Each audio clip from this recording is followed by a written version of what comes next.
Good morning to all of you. चलिए, हमने question जो दिया था आप लोग कर लिया आप लोगों ने? ऐसा कुछ बताओ जो नहीं आया, बताओ कौन सी प्रॉब्लम है उसमें।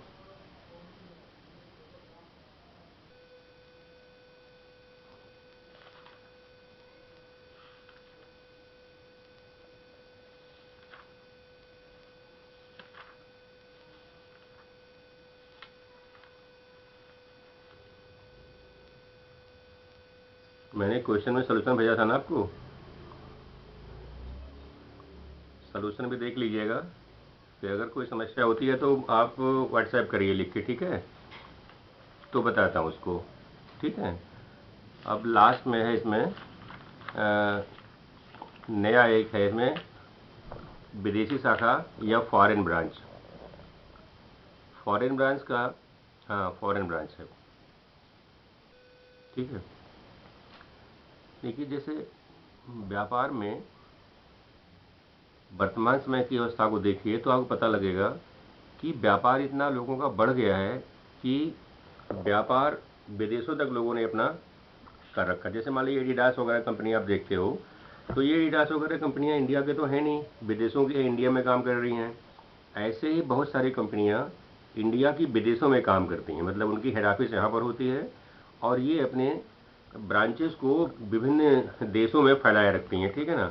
ऐसी शाखाओं को आप विदेशी शाखा कहते हैं या विदेशी शाखा के नाम से इनको जाना जाता है।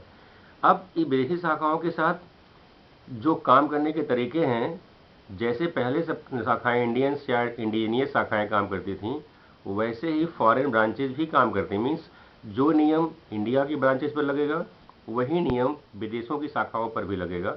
जो अधिकार या दायित्व विदेशी इंडियन या इंडिजीनियस कंपनियों को दिए जाएंगे, वही अधिकार या दायित्व उन विदेशी शाखाओं के भी होते हैं। जब कोई व्यापारी विदेश में व्यापार करने के लिए शाखा खोलता है तो ऐसी शाखाओं को मैंने बताया आपसे कि इन्हें विदेशी फॉरेन ब्रांच कहते हैं। इन शाखाओं के संबंध में सबसे इम्पोर्टेंट चीज़ क्या होती है कि जैसे मान लीजिए कि इंडिया की कोई ब्रांच अमेरिका में है, काम कर रही है, तो अमेरिका में जब लेन देन होगा तो लेन देन के समय वो कौन सी तरह करेंसी प्राप्त करेगी? अमेरिका में प्राप्त करेगी डॉलर, ठीक है? लेकिन अब जो खाता बनेगा उनके यहाँ, जो अकाउंट्स बनाए जाएंगे वो भी डॉलर में ही बनाए जाएंगे। जहाँ धनराशि लिखी जाती है वहाँ पर हमेशा डॉलर ही लिखा जाएगा, जाहिर सी बात है। लेकिन जब ये शाखाएं अपने तलपट को या अपने ट्रायल बैलेंस को भारतवर्ष में भेजेंगी इनका रिपोर्ट करने के लिए, तो ऐसी अवस्था में क्या होगा, वो तो अपना तलपट वैसे कि वैसे हमको भेज देंगे ना। अब हमारे यहाँ क्या करना होगा कि उन सारी शाखाओं का जो विदेशों में काम करती हैं, जिसका डॉलर में काम चल रहा होगा, डॉलर में पैसे मतलब बना के भेजा होगा उन्होंने, जिन्होंने यूरो में किया होगा यूरो में भेजेंगी, जिस भी करेंसी में कर रही होंगी उस करेंसी में उसको भेजा गया होगा। हमें क्या करना होगा, जब हमारे यहाँ हेड ऑफिस में वो चीज़ें मिल जाएंगी, उनका खाता मिल जाएगा, तो हमें उनके उन हिसाब को जो भी वहाँ पे अमाउंट दिया हुआ है, जिस भी तरह के पार्टिकुलर दिए हुए हैं, उन सारे पार्टिकुलर्स में जो अमाउंट दिया हुआ है उन अमाउंट्स को मतलब कन्वर्ट करना पड़ता होगा उस इंडिया करेंसी में, ठीक है ना? तो जब इंडिया की करेंसी में कन्वर्ट करना होगा तो ऐसी स्थितियों में अगर मान ली उसी पर रख देंगे तो क्या होगा, क्या लाभ निकाल लेंगे हम? अगर मान ली हमने डॉलर में लिखा हुआ है और डॉलर में ही हमने उसको अपने यहाँ डाल दिया, तो उन शाखाओं के प्रॉफिट एंड लॉसेज को हम कैलकुलेट नहीं कर सकते होंगे, है कि नहीं? इसलिए क्या करते हैं कि इन विदेशी शाखाओं के तलपट को देसी मुद्रा में बदल के लाभ हानि हम ज्ञात कर सकते हैं, ठीक है ना? इसका मतलब ये हुआ कि उस शाखा पे जो भी कार्य किया जाएगा, शाखा और मुख्य कार्यालय का सम्मिलित चिट्ठा जब बनाया जाएगा तब हम उनके अमाउंट को कन्वर्ट करेंगे, ठीक है ना? जो भी दिया होगा उसको हम कन्वर्ट करेंगे, ठीक? अब प्रॉब्लम क्या होती है कि जो ब्रांच का ट्रायल बैलेंस है इसको कन्वर्ट कैसे किया जाए, ठीक है? कन्वर्ट करने के लिए आपके पास क्या तरीके होंगे? एक तो आपको ये मालूम होगा कि विदेशों में जो मुद्रा चल रही होती है उन मुद्राओं का मूल्य भारतीय मुद्राओं के रूप में क्या, जैसे मान लीजिए आजकल डॉलर की बात करिए तो डॉलर मान लीजिए 74 रुपये एक डॉलर है। तो जब भारतवर्ष में ऐसे मान लीजिए $740 वहाँ से आया तो $740 को 74 से मल्टीप्लाई कर दोगे तो आपका अमाउंट यहाँ निकल जाएगा, कितना रुपये हमारे पास आएगा उसका, या उसका कन्वर्जन कितना रुपया होगा। तो ऐसी स्थिति में केवल एक ही चीज़ तो होती नहीं है, बहुत सारी संपत्तियाँ होती हैं, मतलब एसेट्स होती हैं, लाइबिलिटीज होती हैं, खर्चे होते हैं, अप्रत्यक्ष खर्चे होते हैं, प्रत्यक्ष खर्चे होते हैं। तो इस तरह के बहुत सारी चीज़ों को, जैसे मान लीजिए अस्थायी संपत्ति अस्थायी दायित्व है, तो इसे हमें किस मूल्य पर चेंज करना होगा। ऐसा मूल्य हमको कोई को दिया होगा, डॉलर का मूल्य दिया होगा हमको ना, इंडियन करेंसी में दिया होगा। तो अस्थायी संपत्तियों को कैसे चेंज करेंगे, अस्थायी दायित्वों को या फिक्स लाइबिलिटीज कैसे चेंज करेंगे, और अस्थायी संपत्ति है तो अस्थायी दायित्व है, इनको हम किस तरीके से चेंज करेंगे, इसके बारे में कुछ ना कुछ हमारे पास एक नियम होता है, उसी नियम के तहत इसको चेंज करेंगे। इसके अलावा जैसे रेवेन्यू इनकम्स होते हैं, रेवेन्यू आइटम्स होते हैं, तो रेवेन्यू आइटम्स को हम किस रेट पर चेंज करेंगे, इसका तरीका है। इसका तरीका यह है कि अगर अस्थायी संपत्ति है तो ओपनिंग रेट पर। ओपनिंग रेट क्या होता है, प्रश्न में आपको दिया रहेगा ओपनिंग रेट क्या है, ठीक है। अस्थायी दायित्व फिक्स्ड लाइबिलिटीज हैं तो इसको भी हम ओपनिंग रेट पर चेंज करते हैं। अस्थायी संपत्तियां हैं, इसको क्लोजिंग रेट पर चेंज करेंगे।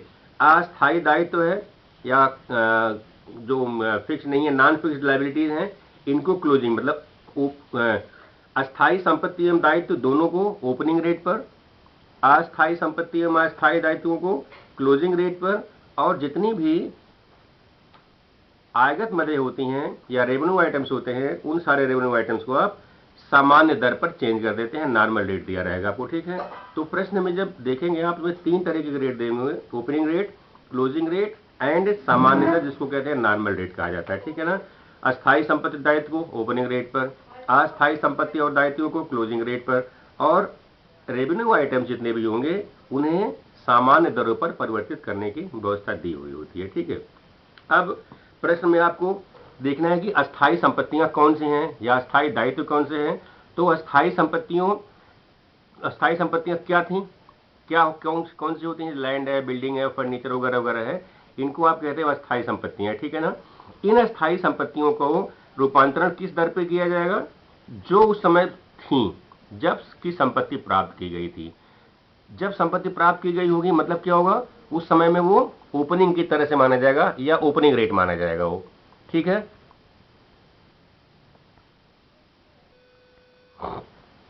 अच्छा, जो उसमें प्राप्त की गई थी उसी पे किया जाएगा, या जिस समय प्रसंविदा या जिस समय आपका कॉन्ट्रैक्ट हुआ था उसमें, या इसके मूल्य भुगतान की तिथि पर जो उस दर पे थी। लेकिन अब इसको पता कैसे कर सकोगे, क्योंकि क्वेश्चन में ये तो दिया नहीं रहेगा कि कौन से दिन पर, कौन से समय पर, ओपनिंग के टाइम पे लिया गया, बीच के टाइम पे लिया, कहाँ से लिया गया।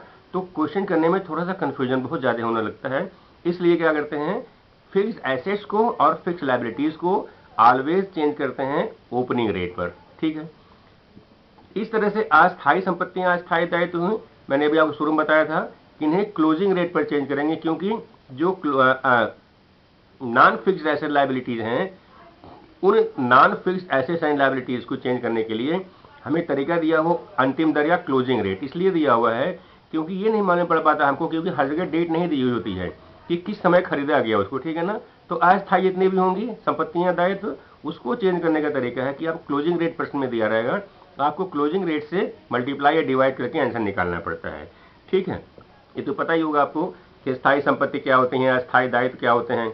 इसके अलावा जैसे मान लीजिए कि आपके रेवेन्यू आइटम्स है, रेवेन्यू आइटम्स का मतलब होता है ऐसे व्यय जो कि संस्था को चलाने के लिए किए जाते हैं, उनको रेवेन्यू आइटम कहते हो। कैपिटल आइटम नहीं होता, मतलब कैपिटल एक्सपेंसेस नहीं होते हैं, न कैपिटल इनकम होती है, उसको कैपिटल गेंस भी कहते हैं। कैपिटल गेंस या कैपिटल एक्सपेंडिचर दो अलग अलग होता है ना, पूंजीगत आय और पूंजीगत व्यय, आयगत आय और आयगत व्यय। तो जितनी भी आयगत आय होंगी, आयगत मदें होंगी, उन सबको आपको चेंज करना होगा सामान्य दर पर या ऑर्डिनरी रेट पर या जनरल रेट पर या सामान्य रेट पर कहते हैं इसको, ठीक है ना। ऐसे जब हमने इनको चेंज कर, जब मान ली हमने किसी का ट्रायल बैलेंस अपने हिसाब से चेंज कर लिया, अपनी मुद्रा में चेंज कर लिया, तो हमारा प्रश्न कैसा हो जाएगा, जैसे कि प्रश्न हम पहले करते थे, सामान्य तरीके से ब्रांच अकाउंट तैयार करते थे, हमें उसको उसी तरीके से तैयार करना होता है। सारे नियम और कानून पुराने वाले लगेंगे, लेकिन केवल यहाँ पर हमको एसेट्स, लायबिलिटीज और रेवेन्यू आइटम्स को क्लोजिंग रेट पर, ओपनिंग रेट पर या नॉर्मल रेट पर चेंज करना होता है। बस चेंज करके बना लीजिए इसको, ठीक। एक क्वेश्चन देखिए, क्वेश्चन आपके पास किताबें हैं, अगर शुक्ला की किताब, SM शुक्ला किताब रखे हो तो उसको देख लीजिए, या SK सिंह की उसको देख लीजिए। एक क्वेश्चन मैं बताता हूँ आपको, छोटा सा क्वेश्चन है ये। लिखिए क्वेश्चन। एक कंपनी की मुख्य शाखा लंदन में है, और उसका हेड ऑफिस लंदन में है और ब्रांच कलकत्ता में है। दिसंबर 31 2013 का आपको एक ट्रायल बैलेंस दिया हुआ है। ये ट्रायल बैलेंस ब्रांच का है, ब्रांच मीन्स कोलकाता ब्रांच का है, जो भी मान लीजिए नाम ले लिया आपने, ठीक है ना। तलपट ब्रांच के ट्रायल बैलेंस को हेड ऑफिस की मुद्रा में चेंज करना है आपको, ठीक है। हेड ऑफिस की मुद्रा में इसको चेंज करना है। क्वेश्चन में 8-10 आइटम हैं। डेबिट क्रेडिट जैसे बनता है आपका ट्रायल बैलेंस में, वैसे ही आप डेबिट क्रेडिट ट्रायल बैलेंस से बना लीजिए। और देखिए क्या पहला है, स्टॉक। स्टॉक दिया हुआ है, स्टॉक है, डेबिट में लिया है 12,600, 12,600। क्रेडिट साइड खाली है, मतलब ये ओपनिंग स्टॉक हो गया। फिर है परचेजेस, अमाउंट दिया हुआ है 75,000, ये भी डेबिट में होगा। परचेजेस 75,000, ये भी हो गया डेबिट में। अमाउंट है 75,000, क्रेडिट में नील कर दीजिए। सेल्स या विक्रय डेबिट में खाली रहेगा और क्रेडिट में जाएगा, ट्रायल बैलेंस जानते हैं आप, क्रेडिट में जाता है सेल्स 1,12,500, 1,12,500, 1,12,500। नेक्स्ट है डेटर्स या देनदार। डेटर्स जाता है डेबिट में, लिखिए 27,000, 27,000 डेटर्स, डेबिट में जाएगा ये। फिर है क्रेडिटर्स, क्रेडिटर्स हैं 18,000, ये लिखेंगे हम क्रेडिट साइड में। क्रेडिटर्स 18,000 क्रेडिट साइड में जाएगा। फिर है बिल्स रिसीवेबल, BR, अमाउंट है 7,200, डेबिट में जाता है ये। Bills receivable 7,200 and bills payable लिखिएगा 6,500, 6,500, सॉरी 6,300, ये है क्रेडिट साइड में जाता है ट्रायल बैलेंस के। फिर नेक्स्ट है वेजेज एंड सैलरीज, डेबिट में है। वेजेज एंड सैलरीज डेबिट में 4,800।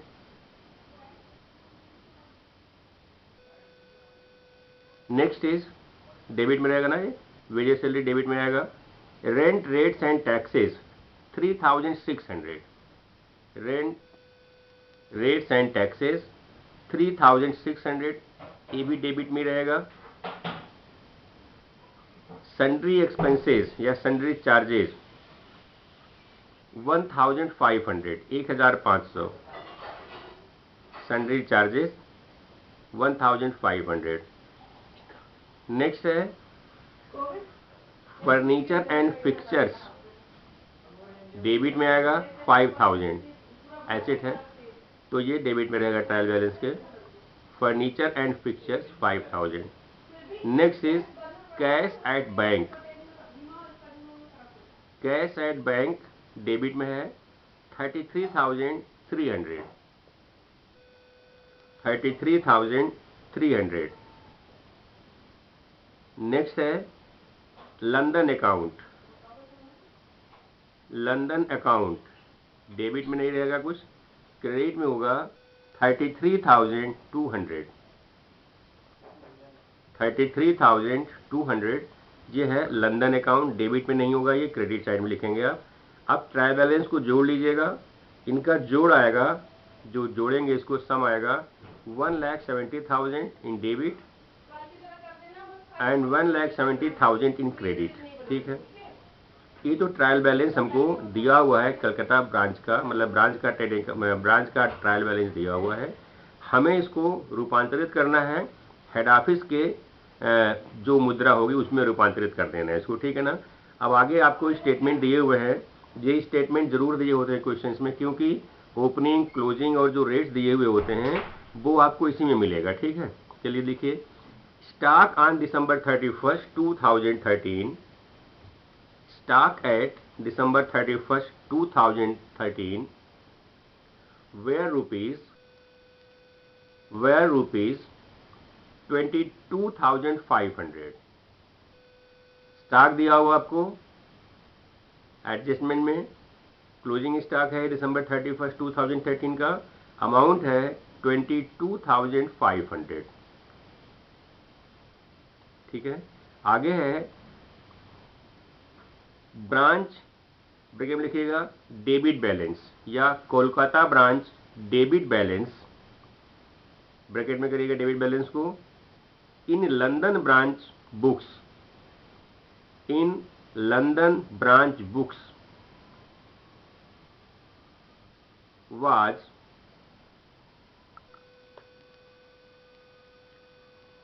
£2,880, 2,880 पाउंड्स, ठीक है। ये लंदन ब्रांच की बुक्स में, लंदन की बुक्स में कोलकाता ब्रांच का जो बैलेंस दिया हुआ है, डेबिट बैलेंस दिया हुआ है, ये है 2,880 पाउंड दिया हुआ, पहले से आपको दिया हुआ है, इसको चेंज करने की आवश्यकता नहीं होगी हमको, ठीक है। नेक्स्ट लिखिए, furniture and fixtures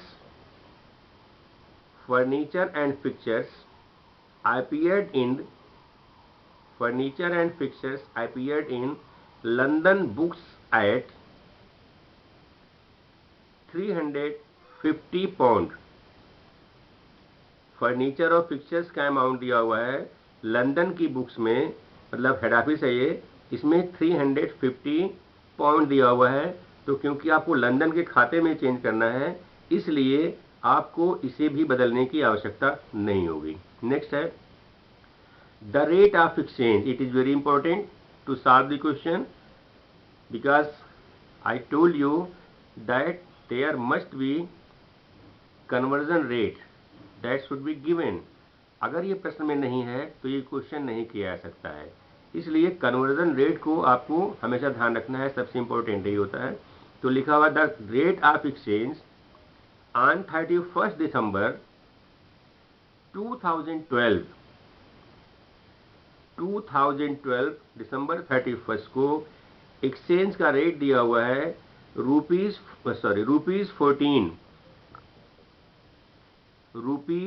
14 and on December 31st 2013 rupees 9। The rate of exchange on 31st December 2012 was rupees 14। देखिए ये दिसंबर 31st 2012 का है, तो ये क्योंकि पिछले वर्ष का क्लोजिंग है इसलिए इस वर्ष के लिए ओपनिंग हो जाएगा, ठीक है ना। 14 रुपये है ये, and on December 31st 2013 rupees 9, और 2013 के दिसंबर में ये है 9 रुपया, ठीक है। इसका मतलब हुआ कि जब दिसंबर 31st 2013 का दिया हुआ है तो ये क्लोजिंग रेट हो गया, ओपनिंग रेट हो गया 14 रुपया और क्लोजिंग रेट हो गया 9 रुपया। आगे लिखिए, the average rate for the year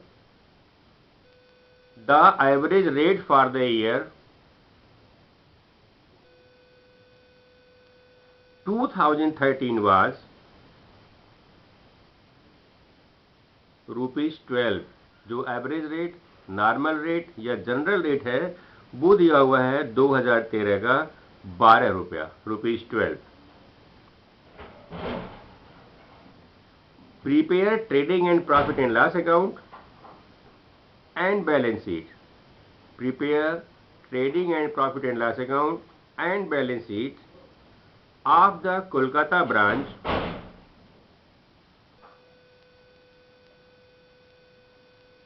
in pound, showing how would you deal with the difference in exchange?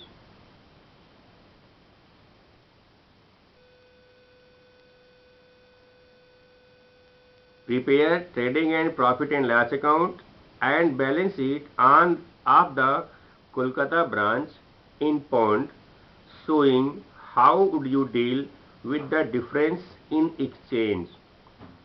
देखिए, जब आप ट्रायल बैलेंस तैयार करेंगे तो ट्रायल बैलेंस को जब कन्वर्ट करते हैं तो चाहे वो रेट कोई भी हो, ओपनिंग हो, क्लोजिंग हो, आपका ये एवरेज रेट हो, तो इन तीनों रेट पे जब आप कन्वर्ट करते हैं तो ट्रायल बैलेंस में डिफरेंस आएगा। जैसे पहले का ट्रायल बैलेंस आप देखिए, इस पहले के ट्रायल बैलेंस में जैसा हमको पता है कि दोनों का अगर हम योग करते हैं डेबिट और क्रेडिट का, तो debit and credit both same होने चाहिए, सेम हो जाते हैं। लेकिन जब आप कन्वर्जन करते हैं तो कन्वर्जन करते वक्त ये दोनों सेम नहीं होंगे, इसमें डिफरेंस आएगा। ठीक, जिस तरफ भी डिफरेंस आता है आप उस तरफ डिफरेंस को लिखिएगा, ठीक है ना। जो बैलेंस आएगा डिफरेंस का उसको वहाँ लिख दीजिएगा। डेबिट में आएगा डेबिट में लिखिएगा, क्रेडिट में आएगा तो क्रेडिट में लिखिएगा, फिर हम बता देंगे आपको कहाँ जाता है ये, ठीक है। चलिए अब देखिए, हमको क्वेश्चन करने के लिए बनाना है 4 कॉलम बनेगा। एक तो बनेगा पार्टिकुलर्स का कॉलम बनाइए, दूसरा कॉलम बनता है छोटा सा रेट ऑफ एक्सचेंज लिखोगे आप, जैसे 14 रुपया, 9 रुपया, 12 रुपया है, इसको rate of exchange. Head office figures लिखोगे आप यहाँ पे, ठीक है, कि हेड ऑफिस में ही बदला जाता है इसको। रेट ऑफ एक्सचेंज छोटा कॉलम अमाउंट जैसा बना हो गया, फिर लिखेंगे डेबिट का कॉलम और क्रेडिट का कॉलम, ठीक है।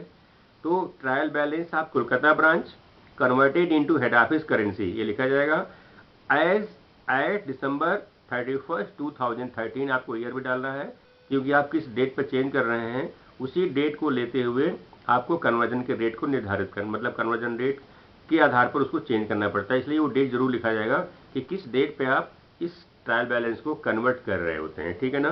देखिए शुरू करते हैं एक तरफ से। पहला देखिए कि आपको दिया हुआ है, ट्रायल बैलेंस में आ जाइए, सॉरी उसमें एडजस्टमेंट को देखिए, फर्नीचर एंड फिक्चर्स दिया हुआ है, ठीक है। तो फर्नीचर एंड फिक्चर्स प्रश्न में कहीं दिया हुआ आपके पास, फर्नीचर एंड फिक्चर्स ये दिया हुआ आपको 5000, ठीक है ना। लेकिन इसको कन्वर्ट करके आपको बता दिया गया पहले से ही है, ये 350 पाउंड बदलेगा इसका, ठीक है ना। 350 पाउंड लिखा जाएगा क्योंकि आपके एडजस्टमेंट में ये पॉइंट दे दिया गया है, ठीक। तो 5000 को हम छोड़ देंगे और सीधा हम 350 को ले लेंगे, ठीक है ना। The converted amount is already given in the question में दिया हुआ है, सो कोई प्रॉब्लम ही नहीं, बदलने की आवश्यकता नहीं पड़ेगी आपको, ठीक। चलिए इसके अलावा आपको दिया हुआ है लंदन ऑफिस अकाउंट, ठीक है। लंदन ऑफिस अकाउंट की लिखा हुआ है कि Kolkata branch debit balance in London branch. तो अगर ये लंदन ब्रांच की डेबिट में है तो जब आप इसको कन्वर्ट करेंगे तो ये अमाउंट क्रेडिट साइड में आ जाएगा, ठीक है ना। ट्रायल बैलेंस क्रेडिट में, अगर डेबिट है तो क्रेडिट और क्रेडिट है तो डेबिट। तो आप लिखिएगा लंदन ऑफिस, ठीक है ना, पार्टिकुलर में लिखिएगा लंदन ऑफिस। और क्योंकि ये डेबिट का दिया हुआ है इसलिए इस अमाउंट को आप लिखेंगे क्रेडिट साइड में 2880 या 2880, ठीक है ना। ये अमाउंट भी आपको कन्वर्ट करके क्वेश्चन में दिया हुआ है, इसलिए इसको चेंज करने की आवश्यकता नहीं है, तो क्रेडिट साइड लिख दिया आपने इसको। नेक्स्ट है स्टॉक इन हैंड। स्टॉक देखिए, आपको स्टॉक दिया हुआ ओपनिंग और स्टॉक दिया हुआ क्लोजिंग, ठीक है ना। तो क्लोजिंग स्टॉक, पहले ओपनिंग स्टॉक लिखिए आप। ओपनिंग स्टॉक लिखा हुआ है कितने रुपए का, ये ओपनिंग स्टॉक प्रश्न में देखिए ये दिया हुआ है 12,600 का, ठीक है। 12,600 ये ओपनिंग, और ये कौन सा चीज है, ये स्टॉक जो है आपका एसेट है। एसेट में कौन सा एसेट है, फिक्स एसेट है नहीं है, तो ये करंट एसेट्स है। करंट एसेट्स को क्लोजिंग रेट पर चेंज करते हैं, इसका मतलब हुआ कि 12,600 को क्लोजिंग रेट पर चेंज करेंगे तो 14, क्योंकि क्लोजिंग रेट दिया हुआ है, ठीक है ना। क्लोजिंग रेट December 31, 2013 का दिया हुआ है 14 रुपया। तो आप क्या करिएगा, इसको 14 से डिवाइड कर दीजिए, ठीक है। 12,600 और 12,600 इसको 14 से डिवाइड करिए, कितना आएगा, अमाउंट आएगा 900, ठीक है ना। तो इसको 900 लिख दीजिए यहाँ पे, आगे समझ में? तो डेबिट में लिखेंगे आप 900। फिर आइए डेटर्स। डेटर्स कौन सा है? डेटर्स हैं आपके ओपनिंग डेटर्स, ये क्लोजिंग डेटर्स। डेटर्स दिया हुआ प्रश्न में, ओपनिंग क्लोजिंग यहाँ नहीं दिया हुआ है। तो यहाँ पर प्रश्न में आपसे क्या कहा है कि जब भी आपको ऐसी एसेट्स को चेंज करना हो जो कि नॉन रिकरिंग एसेट्स होती हैं, उन्हें किस रेट से चेंज करेंगे? रेट दिया हुआ एक्सचेंज का दिसंबर 31 2002 का दिया, ओपनिंग रेट है 14 रुपया, क्लोजिंग रेट है 9 रुपया, ठीक है ना? तो डेटर्स आपके ओपनिंग स्टॉक है तो ओपनिंग रेट पे चेंज होगा, क्लोजिंग स्टॉक है तो क्लोजिंग रेट पे चेंज होगा। लेकिन अगर डेटर्स वगैरह दिए हुए हैं तो ये क्या होते हैं, ये ओपनिंग या क्लोजिंग नहीं दिखा रहा था यहाँ पे। इस अगर ओपनिंग क्लोजिंग दिया हुआ है तो आप लिखो, लेकिन हम जब डेटर्स लिखते हैं तो डेटर्स हमारे ट्रायल बैलेंस में ओपनिंग और क्लोजिंग के नाम से नहीं आता है, केवल डेटर्स आता है। तो डेटर्स को आपको चेंज किसके पर करना पड़ेगा? ये जो आपका क्लोजिंग रेट होगा उस पर चेंज करेंगे आप, ठीक है ना? तो डेटर्स है जितने रुपए का, देखिए 27 साल के डेटर्स हैं, 27,000 के डेटर्स हैं, ठीक है? तो 27,000 को 9 रुपए से डिवाइड कर दीजिए, ठीक है ना? 9 है क्लोजिंग रेट, तो 9 से डिवाइड करिए, ये हो गया 3000। तो डेबिट में आप लिखोगे, जहां डेटर्स लिखा उसके सामने लिखेंगे अमाउंट, रेट ऑफ एक्सचेंज लिखेंगे 9 रुपया, और डेबिट वाले कॉलम में लिखेंगे 300, ठीक है? आगे देखिए, फिर दिया क्रेडिटर्स। क्रेडिटर्स भी 9 रुपए पर ही चेंज होगा। तो क्रेडिटर्स के अमाउंट देख लीजिए, क्रेडिटर्स के अमाउंट दिया हुआ है 18,000, 18,000 दिया हुआ है। तो 18,000 को भी क्लोजिंग रेट पे चेंज करेंगे, 18,000 बाई 9 कर दीजिए, ये हो गया 2,000, ठीक है? ऐसे बी आर ले लीजिए, बी आर कितने का है उसको क्वेश्चन में देखिए, बी आर दिया हुआ है 7,200, तो 7,200 को भी 9 रुपए से चेंज कर देंगे आप, ठीक है ना? 7,200 को 9 से चेंज करेंगे तो हो जाएगा 800, ये डेबिट साइड में आ जाएगा। फिर बिल्स पेबिल लीजिए, बिल्स पेबिल आपके प्रश्न में दिया हुआ है 6,300 या 6,300 दिया हुआ है। इस 6,300 को भी आप 9 से डिवाइड करेंगे,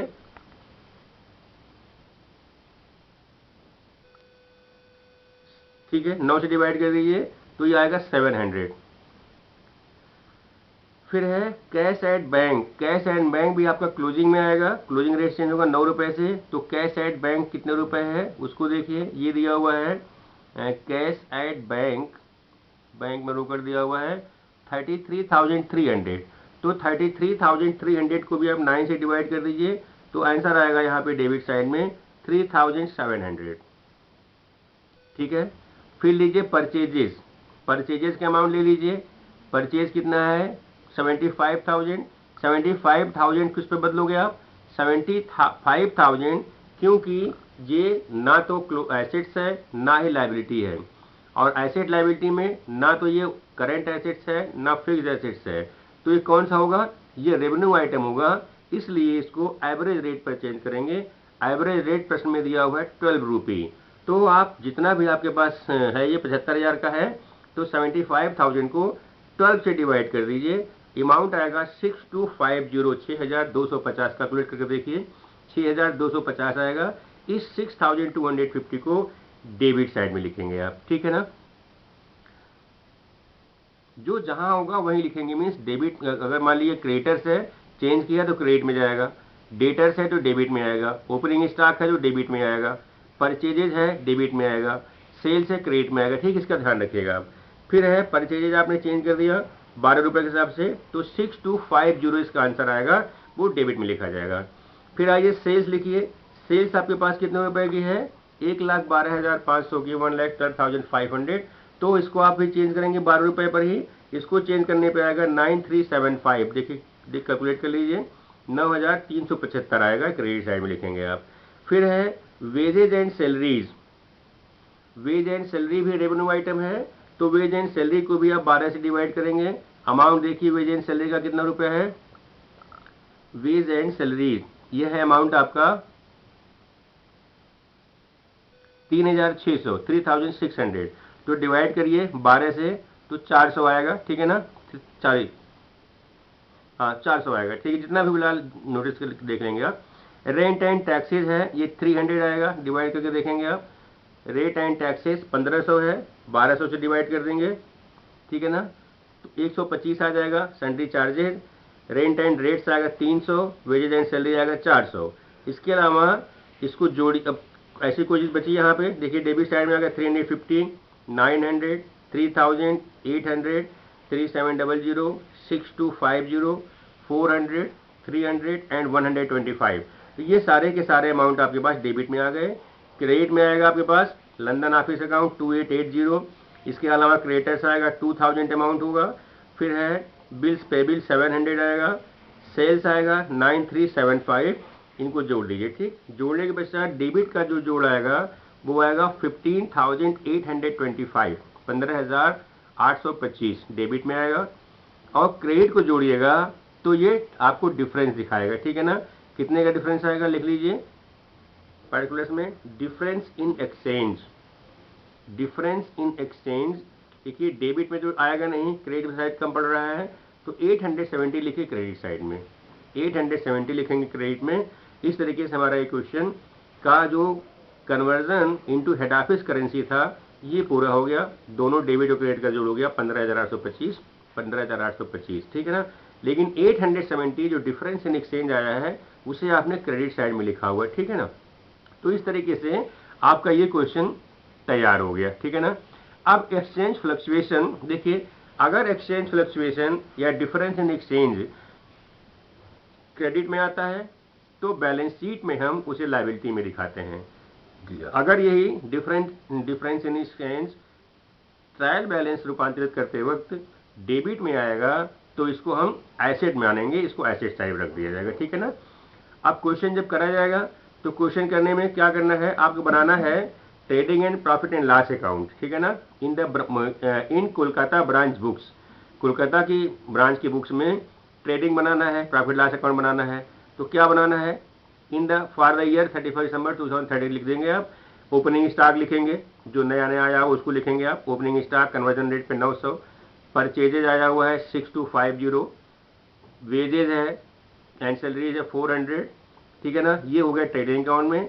बाई सेल्स और क्लोजिंग स्टॉक कर देंगे क्रेडिट साइड में। इस तरीके से आपका ग्रास प्रॉफिट यहाँ निकल के आ जाएगा, ठीक है। फिर प्रॉफिट लॉस अकाउंट बनाना है तो ग्रास प्रॉफिट क्या करते हैं, ग्रास प्रॉफिट ब्रॉट डाउन कर देंगे, प्रॉफिट लॉस अकाउंट के डेबिट क्रेडिट साइड में ला देंगे। और जो एक्सपेंसेस होते हैं रेवेन्यू आइटम के उसको डेबिट साइड में लिख दीजिए। क्या क्या खर्चे होंगे प्रॉफिट लॉस अकाउंट में, हाँ रेंट रेट्स एंड टैक्सेज होगा 300 रुपये का, rent rates and taxes debit में लिख दीजिए। सन्ड्री चार्जेज लिख दीजिए, 125 आया हुआ है, चेंज करा आपने तो। इसके अलावा और कुछ यहाँ नहीं जाएगा, वेजेज हो गया, रेंट रेट्स हो गया, सन्ड्री चार्जेज हो गया, ठीक है, ठीक है। रेंट रेट्स, सन्ड्री चार्जेज और वेजेस को आपने लिख रखा है डेबिट साइड में ही। इस तरीके से आपने बनाया। और क्रेडिट साइड में लिख रखा है 4325, जो आपका प्रॉफिट ग्रास प्रॉफिट आए 4325, उससे इसको लेस कर दीजिए तो नेट प्रॉफिट आ जाएगी 3900, तो लिखेंगे to net profit debit side में 3900, ठीक है। अब आइए, ये तो बन गया trading account, profit loss account, और बन गई बैलेंस शीट बनाना आपको। बैलेंस शीट में क्या क्या आएगा, क्रेडिट साइड में जाइए, मतलब बैलेंस शीट के लायबिलिटी साइड में जाइए। लायबिलिटी में क्या रखेंगे, क्रेडिटर्स रहेगा, क्रेडिटर्स के अमाउंट आपके सामने निकल के आया था 2000। फिर बीपी आएगा, बिल्स पेबिल 700 लिख दीजिए लायबिलिटी में। फिर लंदन अकाउंट लिखना होगा आपको। लंदन अकाउंट क्या है, बैलेंस पहले से दिया हुआ था 2880, तो लंदन अकाउंट में बैलेंस लिखोगे 2880 ऑन में ही, और प्रॉफिट आ गई 3900, इनको जोड़ दीजिए 6780, 6780 आ जाएगा लायबिलिटी साइड में। ये हो गया लंदन अकाउंट जिसमें बैलेंस था, प्रश्न में दिया था 2880 और प्रॉफिट निकली आपकी 3900, इनको जोड़ दीजिए 6780 निकल जाएगा। और मैंने कहा था आपसे कि अगर आपका एक्सचेंज फ्लक्चुएशन, मतलब जो डिफरेंसेज आते हैं एक्सचेंज में, अगर वो डेबिट साइड में आएगा तो एसेट में जाता है, अगर क्रेडिट साइड में आएगा तो उसको लायबिलिटी में ले आते हैं। तो यहाँ पे क्योंकि क्रेडिट में आया हुआ है इसलिए आप इसको लिखोगे एक्सचेंज फ्लक्चुएशन अकाउंट 870, ये लायबिलिटी साइड में। अगर लायबिलिटी साइड में क्या क्या है, creditors, bills payable, London account plus उनका प्रॉफिट और एक्सचेंज फ्लक्चुएशन, ये डेबिट साइड में लिख दिया। अब क्रेडिट साइड में आइए, क्रेडिट में लिखना है जो जो एसेट्स इनके सामने है उनको जोड़िए। फिक्सर्स एंड फर्नीचर से फर्नीचर एंड पिक्चर्स है, ये है 350, आपने कन्वर्ट किया हुआ था कि पहले से दिया हुआ प्रश्न में, ठीक है ना, प्रश्न में दिया हुआ है ये। फिर है डेटर्स, डेटर्स को देखिए, डेटर्स भी आपको प्रश्न में दिया हुआ है 3000, मतलब बनाया आपने भी 3000 निकाला कन्वर्ट करके। फिर है बी आर, कन्वर्ट किया आपने, बी आर कन्वर्ट करने पे आया हुआ है 800, तो लिखिए लाइबिलिटी एसेट साइड में। फिर है स्टॉक 2500, क्लोजिंग स्टॉक को कन्वर्ट करना होगा, ठीक है ना। क्लोजिंग स्टॉक कितना दिया हुआ है ये, क्योंकि आपके ट्रायल बैलेंस में नहीं दिया हुआ था, ये दिया हुआ था एडजस्टमेंट में, नीचे स्टेटमेंट दिया हुआ था, इसलिए यहाँ पे इसको चेंज कर लीजिए। तो ये होगा 22,500 डिवाइडेड बाई 9, ठीक है। ये आएगा 2500 या 2500 की क्लोजिंग है, इसलिए क्लोजिंग रेट में चेंज होगा, जाहिर सी बात है 9 रुपये क्लोजिंग रेट है, तो 9 से डिवाइड कर दीजिए, तो इसका आंसर आएगा 2500, ठीक है। नेक्स्ट है cash at bank. Cash at bank प्रश्न में दिया हुआ था, आपने इसको चेंज भी किया था, ये आएगा 3700 या 3700। तो इस तरीके से इसको जोड़ दीजिए, एसेट और लाइबिलिटी, एसेट अलग लाइबिलिटी अलग, एसेट जोड़ेंगे आएगा 10,350, प्लीज एट इट, 10,350 10,350 आएगा।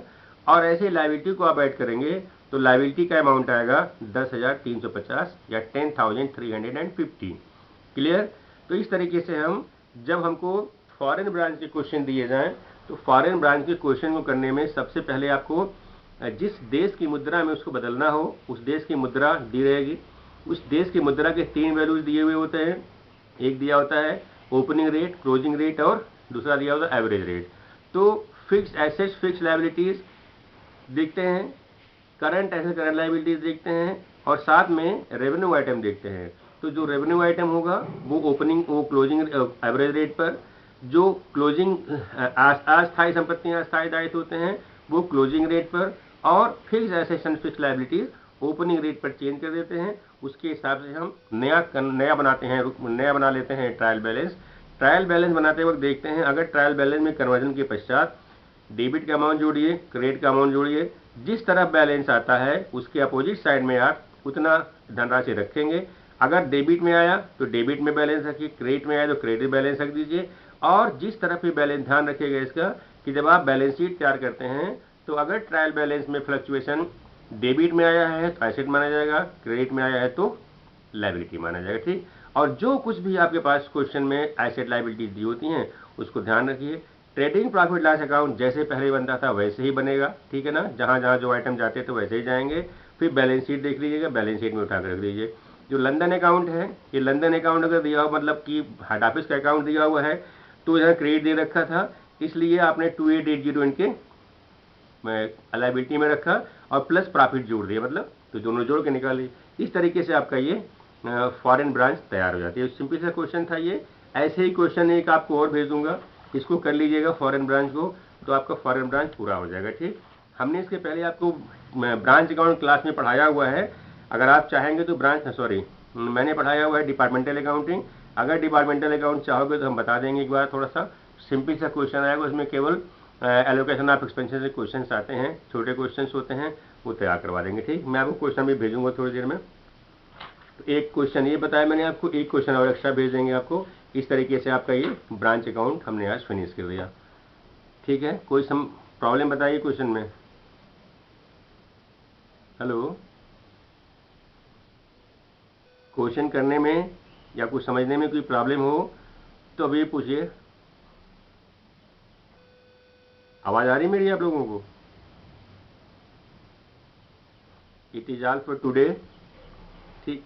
तो क्वेश्चन करिएगा, बहुत आसान है ये तो। फॉरेन ब्रांच सबसे आसान होता है, अगर एग्जाम में आ गया तो सबसे पहले आप यही क्वेश्चन करते हैं फॉरेन ब्रांच का, ठीक है। करिएगा, मैं क्वेश्चन भेजूंगा थोड़ी देर में, जरा तब तक दूसरी क्लास ले लूँ। Okay, thanks all of you, have a nice day.